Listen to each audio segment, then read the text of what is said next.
My channel রিতিশা। আশা করি সবাই খুব ভালো আছো।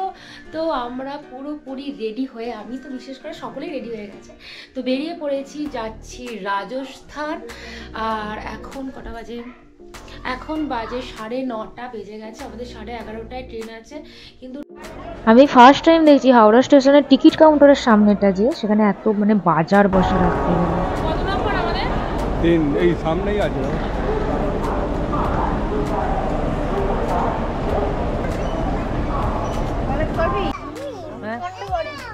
কোথায়? বন্ধুর বাড়ি? কোথায় যাচ্ছিস তুই? বন্দে ভারত ট্রেনে যাচ্ছিস? এটা বন্দে ভারত ট্রেন বলিস না। গুড মর্নিং সবাইকে। সকালবেলা উঠে রেডি হয়ে বেরোতে বেরোতে অনেক দেরি হয়ে গেছে, আর গাড়ি এসে গেছে, সেই জন্য আমি দৌড়াচ্ছি একটু। কোথায় এসেছিস? রাজস্থান এসেছিস? আচ্ছা, কালকে যাবে তাহলে। কালকে যাবে। হ্যাঁ, আবার দেখাবে না, আবার দেখা হবে। এই আছে কি ভাবলি, দুটো তিনটে বাড়ি কথা না, ডাটা বের রাখ। কোথায় যাচ্ছি আমরা এখন? আমির ফোর্ট যাচ্ছি। আর কালকে আমাদের ট্রেন এসেছে 2:30টার সময়। এখানে কখন এলাম? আমরা অ্যাকচুয়ালি এসেছি মামার একটা বন্ধুর বাড়িতে। এখানে আসতে আমাদের পৌঁছেছে 3টের সময়। 3টের সময় পৌঁছে তারপরে আমরা রেস্ট নিয়ে এখন ঘুম থেকে উঠে বেরোতে লাঞ্চ করে বেরিয়েছি। লাঞ্চ করে বেরোতে এখন বাজে 11:30টা।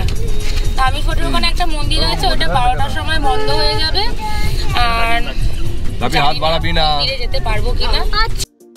আমির ফোর্ট হলো রাজস্থানের সব থেকে বড় কেল্লা, যা রাজস্থানের রাজধানী জয়পুর থেকে 11 কিলোমিটার দূরে অবস্থিত। এই হলো পিঙ্ক সিটির গেট, আর আমরা এখন ঢুকে পড়েছি পিঙ্ক সিটির মধ্যে। কালকে আছে রাম মন্দির উদ্বোধন অযোধ্যায়, আর সেই জন্য এখানে শহর সেজে উঠছে। তার জন্যই দেখো কত সুন্দর লাইটিং করছে, এরকম কাপড় দিয়ে সাজিয়ে তুলেছে।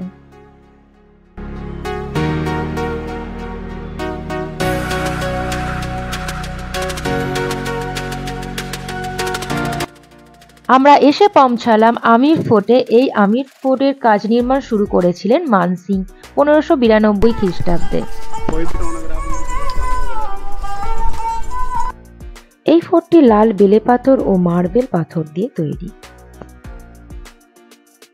আর এটাকে বলা হয় মুন গেট। আর এর অপোজিটে যে গেটটা রয়েছে সেটা হলো সান গেট। আর এই যে ছোট ছোট ঘরগুলো দেখা যাচ্ছে, এগুলো আস্তাবল, ঘোড়া বা হাতি এইসব থাকতো। তো চলো এবার যাওয়া যাক ভিতরে। এগুলো আস্তাবল ছিল, যেগুলো এখন রেস্টুরেন্ট হয়ে গেছে। এটি হলো আকবরের শ্বশুর বাড়ি। ভানুবনের কন্যা হরকাবাইয়ের সাথে আকবরের বিবাহ হয়েছিল। এই হরকাবাইকে আমরা সবাই জেনে থাকি যোধাবাই হিসাবে। এই বিবাহ হয়েছিল মুঘল ও রাজপুতদের সমস্ত বিবাদের সমাপ্তি। এই হলো দেওয়ানি আম। সাধারণ মানুষের সাথে রাজারা সাক্ষাৎ করতেন এবং তাদের সবকিছু কথা শুনতেন ও সমস্ত সমাধান করতেন। এই জায়গায় কিন্তু অনেক মুভির শুটিং হয়েছে, যেমন ধরো যোধা আকবর, ভুলভুলাইয়া। এই জায়গায় এই ধরো এর পাশেই রয়েছে 27 কাছারিস, এখানে 27 জন মন্ত্রী একসাথে এখানে বসতেন এই জায়গাটায়। কত সুন্দর দেখো জায়গাটা।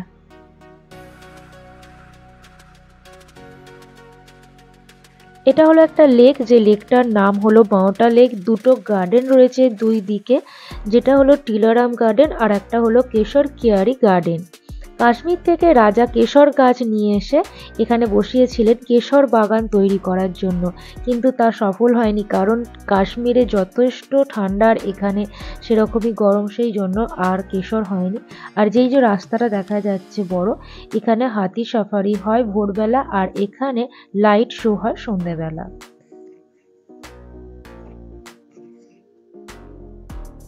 कॉपर की जो प्लेट होती थी वो गर्म होती थी, जो उससे पानी का जो व्यू है वो गर्म होता था।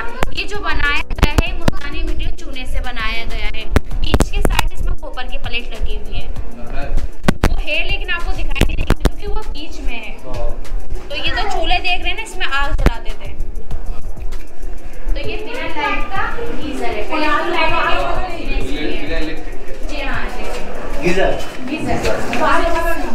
हाँ, इसे चिमनी में साइड है ये রানীদের মাসাজ রুম,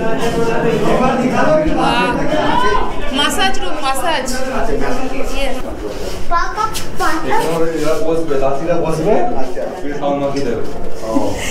এই চারিদিকে দাসীরা বসতো আর রানী এখানে চান করতো। এখানে হচ্ছে গোলাপের পাপড়ি চন্দন টন্দন দিয়ে চান করতো।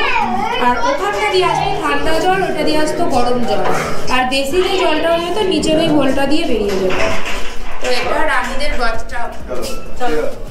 Changing room, changing room, changing room changing room সেগুলো দেখছে। টয়লেট দেখতে যাচ্ছি আমরা রানীদের।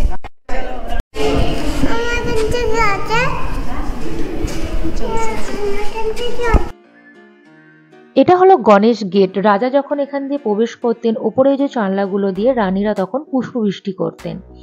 আর এই যে পেন্টিংটা দেখা যাচ্ছে, এগুলো পুরো ভেজিটেবল পেন্টিং, সমস্ত রকম পাতা ফুল সবজি এই সমস্ত দিয়ে তারপর এই পেন্টিংটা করা হয়েছে। চলো তোমাদেরকে সামনে থেকে দেখাই। দেখো কত সুন্দর পেন্টিং, আর এটা সেই তখনকার, এখনো এত সুন্দর রয়েছে পেন্টিংটা। উপরে রয়েছে গণেশের একটা মূর্তি। এই যে গোল্ডেন কালারটা দেখা যাচ্ছে, এটা পুরো 24 ক্যারেট সোনা, সেটা দিয়ে পেন্টিংটা করা হয়েছে। এবার আমরা যাব শীষমহল, আর শীষমহলের সামনে রয়েছে একটা খুব সুন্দর গার্ডেন। শীষমহলটা এত সুন্দরভাবে বানানো রয়েছে, কাঁচের তৈরি, যাতে সামান্য সূর্যের আলো পড়লে সমস্ত মহলটা আলোয় ভরে উঠত। আর এখানেও হতো মিটিং, যেখানে রাজা বিশেষ বিশেষ লোকেরা আসতেন, আরও অন্য রাজারা আসতো, তো তাদের সঙ্গে এখানে মিটিং করতেন। আর তোমাদেরকে আগে দেখাই মহলটা।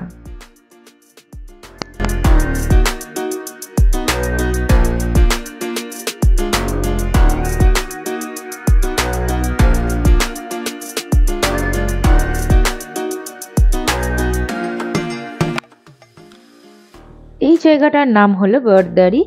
মান সিং এর ছিল 12টি স্ত্রী, আর 12টি স্ত্রী এখানেই থাকতেন। এই সাইডে যে ঘরগুলো করা রয়েছে, এই যে এইখানে ছিল 12টা স্ত্রী থাকতেন।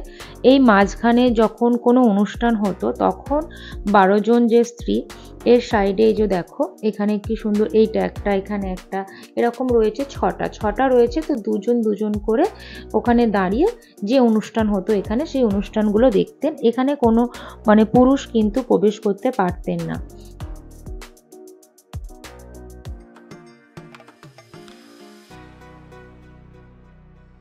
বারোটা রানীর কাছে তো রাজা একজনের কাছে যেত না, তো সবার কাছে যেতে হবে। একজনের কাছে গেলে কোনো রানী জানতো না ভিতরে আছে ফুলবলিয়ার রাস্তা, সেই ফুলবলিয়ার রাস্তা দিয়ে যেত।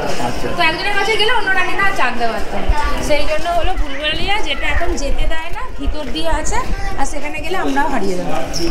চলো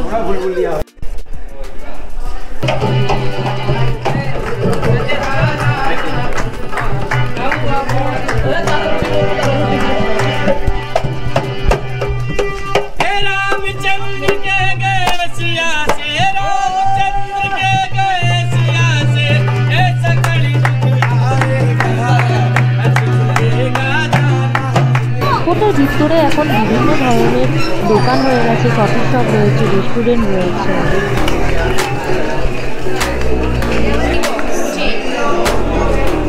রানীদের জুয়েলারি বক্স,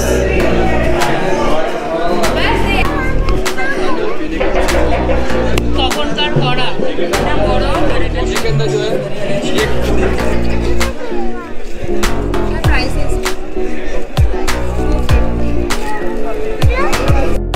এগুলি হলো তখনকার সময়ের জেল, যেগুলো অপরাধীদের বন্দি করে রাখতো।